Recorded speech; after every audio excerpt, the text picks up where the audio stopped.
আসসালামু আলাইকুম everyone, welcome back to my channel Sidratul Mumtaz blog. তো এটা ছিল 21 তারিখের ভিডিও। নভেম্বর 21 তারিখে মুমতাহার বার্থডে ছিল। আল্লাহর কাছে লাখো শুক্রিয়া, আজকের এই দিনে আমার সোনা পাখিটা, আমার রাজকন্যা, আমার ঘর আলো করে এই পৃথিবীতে এসেছিল। সেটা যে কত আনন্দের ছিল সেটা বলার মতো না। আবার মন খারাপও ছিল, কারণ তার দাদু বাড়ির লোকেরা তাকে অ্যাকসেপ্ট করেছিল না, মানে তাকে দেখতেও গিয়েছিল না। থাক, ওইগুলো দিন একদিন পরে বলবো আপনাদেরকে। যাই হোক, সব মিলিয়ে অনেক ভালো আছি। তো এইদিকে ঘরোয়াভাবে মুমতাহার বার্থডে পালন করতেছিলাম।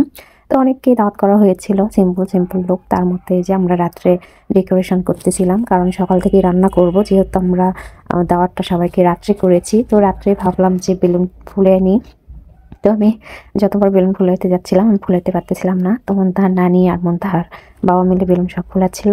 তো এই যে যতগুলো বেলুন ফুলাচ্ছে সবগুলো মুমতাহা নিয়ে গিয়ে গিয়ে একটা করে জমা রাখতেছে। তো এইগুলো ভিডিও করার সময় ওইভাবে সবটা, মানে কোনোটা লম্বা করে করেছি, কোনোটা পাতাল করে করেছি, মানে ইউটিউবের জন্য। তো এখান থেকে কিছু নিয়ে নিয়ে রিলস বানাইছিলাম, শর্ট ভিডিও বানাইছিলাম, এই জন্য এগুলা এরকম হয়েছে ভিডিওগুলা। আর মুমতাহা এদিকে নাচতেছিল, কারণ ওর হ্যাপি বার্থডে। তো বার্থডে অনেক কয়দিন আগের থেকে আমার মেয়েটা আমাকে সারাক্ষণ বলতেছিল, মাম্মি মা হ্যাপি টুটু কবে, হ্যাপি টুটু কবে। ও যেহেতু ফুল কথা বলা শিখে নাই, তো ও ভীষণ খুশি ছিল। ওর বার্থডের আগে মাম্মি জামা কবে কিনবো। তো এই যে কথা বলতে বলতে অনেকগুলো বেলুন ফোলানো হয়ে গেছে। তো আমি এখানে মানে ভয়েস দিচ্ছি, কারণ এখানে কপিরাইট আসবে, তাই। আর ওইদিকে দেখাচ্ছিলাম আমি দেওয়ালেই এগুলো করব। তো প্রতিবারে প্রায় ওর বার্থডেটা সুপার এরিয়াতে করা হয়। তো এবারে ভাবলাম যে বাইরে এরিয়াটা ফাঁকা আছে, এখানে একটা তোশক বিছানো থাকে, যেহেতু মুমতাহা খেলাধুলা করে। তো এই বলে ওখানেই বেলুন টেলুন সব আমি গোছায় নিচ্ছিলাম। তো আমাকে হেল্প করেছিল আমার আম্মু। মুমতাহার বাবা পরে লাস্টের দিকে ঘুমাই গেছিল, পরে বলতে প্রায় 1টা বাজে। তো এটা 20 তারিখের রাত্রের ভিডিও। তো 1টা বলবো না, 21 তারিখেরই মানে রাত্রের ভিডিও বলবো, যেহেতু রাত 12টার পর ডেট পাল্টে যায়।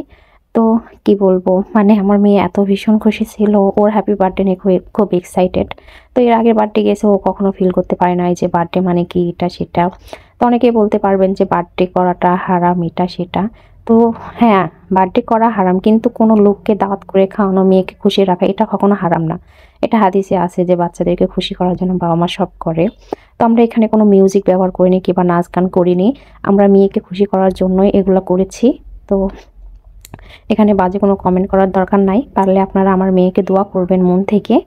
তো এইটাই দেখতে পাচ্ছেন আমার মেয়ে কতটা খুশি, কতটা আনন্দ করতেছে। তো পৃথিবীতে সব বাবা মা চায় মেয়েদেরকে আনন্দ করার জন্য, ছেলে মেয়ে যাই হোক। আর এইদিকে ওর নানি বেলুন ফোলাচ্ছিল, আমি বেলুন 3টা করে 4টা করে বেঁধে নিয়েছিলাম সুতাতে, যেহেতু আমি বেলুনটা সুতায় দিয়ে টেপ দিয়ে বাঁধবো। তো ওর হ্যাপি বার্থডে একটা ব্যান্ডারটা কেনা হয়েছিল, আর একটা লম্বা লম্বা যে হ্যাপি বার্থডে কাটা কাটা ফুলানো হয় বেলুনের মতোই, তো ওটাও নেওয়া হয়েছিল। কিন্তু ওটা এর সামনের বার নেওয়ার সময় ওরকম জলের পোতার জায়গা থাকে না, যেহেতু বুঝতে পারতেছেন এগুলো ফ্ল্যাট বাসা। তো এই ধরনের বেলুন না ফোলানোর জায়গা না থাকার জন্য আমি হ্যাপি বার্থডের একটা কাগজ লেখা সেটাই নিয়েছিলাম, আর বেলুন দিয়ে ডেকোরেশন করেছিলাম। তো এই যে আমি ডেকোরেশনের কাজে লেগে গেছি। শুধু এটাই ডেকোরেশন না, আমি কিভাবে ডেকোরেশন করব দেখতে হলে পুরো ভিডিওটা আপনাদেরকে দেখতে হবে। তো আমার মা আগেই চলে আসছিল, মানে আমি রাত্রে ফোন দিয়েছিলাম, রাত্রে না 4টা থেকে ফোন দিয়েছিলাম যে তুমি বের হয়ে চলে আসো।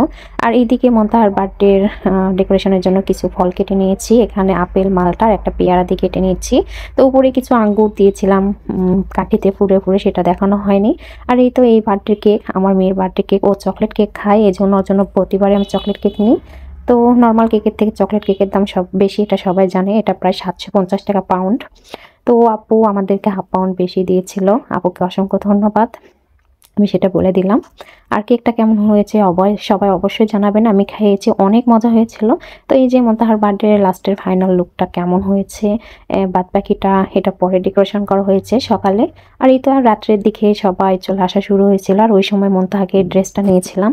তো আমার মেয়ের বার্থডের মানে ড্রেসগুলো বারবারই সাদা নেওয়া হয়, কারণ সাদাতে আমার ফুলপুরিটাকে ভীষণ সুন্দর লাগে, কারণ ওর গায়ের রংটাও অনেক ধবধবা, ওইভাবে বোঝা যায় না। তো এই তো সব চুড়ি, রাবার, ড্রেস, জুতা সব সাদা নিয়েছিলাম। তো আর এইদিকে আমি একটু নাচ করতেছিলাম মেয়েকে নিয়ে, যেহেতু। আর এইদিকে আমি মুমতাহাকে দেখাই দিচ্ছিলাম, মা তুমি একটু নাচ করো, তোমার জন্য কিছু রিলস ভিডিও বানাই। তো আমার মেয়েটা আমি যেরকম দেখাচ্ছিলাম সেরকম ভাবেই নাচতেছিল। তো এদিকে ওর নানু নানা সবার সাথেই ছবি তুলেছি, কিন্তু সব ছবি আমার মোবাইলে নাই, ওগুলা মানে ছিটামিটি করে যে যার মতো করে ছবি তুলে নিয়েছে। তো ওদের ক্যামেরা থেকে আমি ছবিগুলো পার করি নাই, তো এরপরের ভিডিওতে আপনারা দেখতে পাবেন মুনতাহার বার্থডে থেকে কি রান্না করা ছিল। আর এদিকে ঘরের মধ্যে নাচ করতেছিল, মুনতাহা ভীষণ এনজয় করতেছিল। মার্শাল্লাহ, আমার মেয়ের জন্য সবাই দোয়া করবেন। ও আস্তে আস্তে চোখের সামনে বড় হচ্ছে, এটা কি যে বড় একটা পাওয়া।